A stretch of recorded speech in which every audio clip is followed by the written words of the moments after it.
So I am excited. Did I send it to myself? I hope I did. Yes.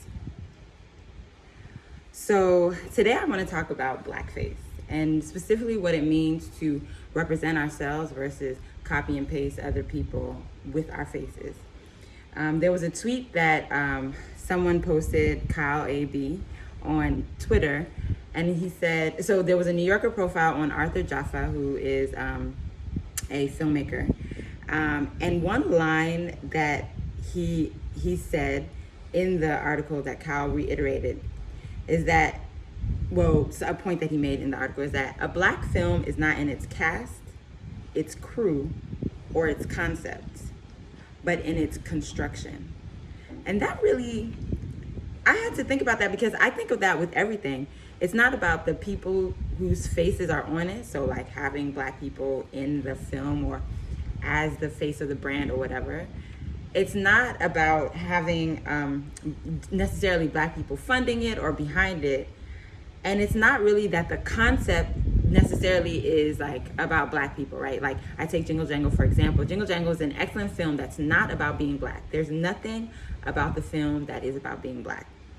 It is just a film with black people and a story, right? And the story, the construction of how it comes together, what the people are wearing, the way the story is told, the way the music is done, the way the lighting is cast on various types of skin colors, all of the construction is that black? Like that's the question, right? Like where do we bring ourselves? Do we bring ourselves only in the face? Do we bring ourselves only in the funding or some back end thing, or do we bring ourselves into the whole milieu of how everything comes together? And that, for me, that quote, I feel like I'm gonna get it tattooed on my body. I don't know. It's not in its film, its crew, and it's not in what to say the film, the crew. Hey, where is it? Oh, it's not in its cast, its crew, or its concept, but in its construction. How the cast, crew, concepts come together. Does that look black? Does that reflect blackness? And yesterday I was in traffic and I was listening to a radio station and they were playing this very Hillsongy like song that was, in Tree. And I'm like, wow, this is a beautiful song, beautiful melody. The words were beautiful, and I love that it was, native language. But that's an example to me of something that's not constructed as African. It features Africans and has African presence, let's say through both voice and through language, but is the construction, the composition, the use of percussion, the ways in which we understand music and its value in worshiping God, like how we use drums, etc., is its construction Ghanaian and black and a reflection of who we are. And I think about that when I say, I did one of my videos, I talked about, are we building black spaces or are we buying black faces? That, to me, this exact quote, and this is why I love this quote so much, is exactly that. Again, on Twitter, I was having a conversation with another wonderful professor from Kenya, or Kenyan professor, and she was talking about the song, Butter My Bread, Sugar My Cocoa, so and there's Jesus, baby. And it's funny because I replied to that and I was like, it's so funny because my pastor hates that song. Like, he vehemently feels like, why, when we talk about the wonder of God, are we, worshiping him for buttering our bread and sugaring our cocoa? Like, that's not wondrous. Like, there's nothing specifically grand about that. And her point was that, it's only, it's only the Hillsongs that can talk about sort of esoteric things, but as Africans or as people in need or with material requests from God, this song is very spiritual because it reflects the current place that we are in. But I took issue with that because I felt like that song it felt very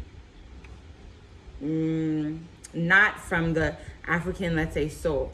Because if you look at how we were worshiping gods previously, there were harvests, there are specific seasons, and even the way that we worship God historically looks very much like how the Israelites did. When there's a harvest, oil, wine, and we talk about the vineyard, wine, we talk about oil, the anointing, right? Like just the general grandeur of God and his presence being part of us, and like what that looks like in dance and movement, things like that. And then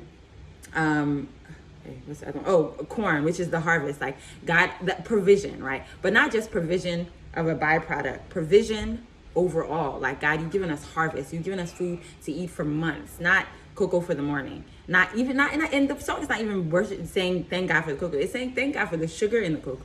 You know, so for me, I feel like that is a reflection of our colonized state. Like, we've taken the wonder of God that we've historically known to be big and a God of provision in plenteous, right? Like, that the divine provides beyond, right? Not just like for sustenance. The divine provides for life, for greatness, you know, for village, for community, for groups over a long period of time. And we brought that down because of our need, because of our lack, because of our current state of, you know, financial status, to just saying thank God for sugar in my cocoa. And so it was interesting that we both looked at that song, and she was like, well, I see it as comforting, and I see it as you know, a reflection of where we are as very material people. And I rather see that as a diminishing of our understanding of the divine, like a diminishing of the wonder with which, if there was a time where we would take, and there still is a time, I mean, these festivals still happen, where you would take 3-4 days, where you would put a ban on noise, where you would block the streets and, you know, let the spirits move and guide you in your praise and your worship. How does all of that become, you know, frozen into butter my bread, sugar my cocoa?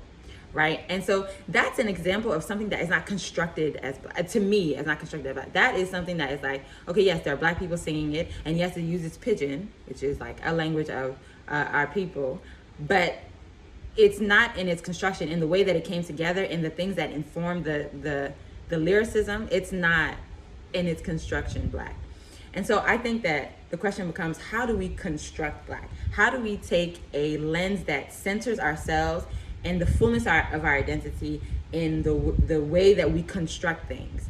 That is physical constructions, even down to furniture, down to chemical constructions, how we look at medicine, down to food constructions, how we think about innovation in food and chefing and what goes together, what can't go together.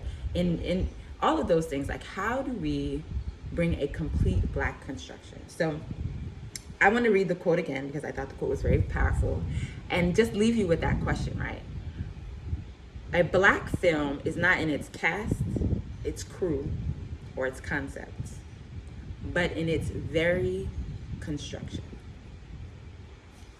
Okay. Happy Friday.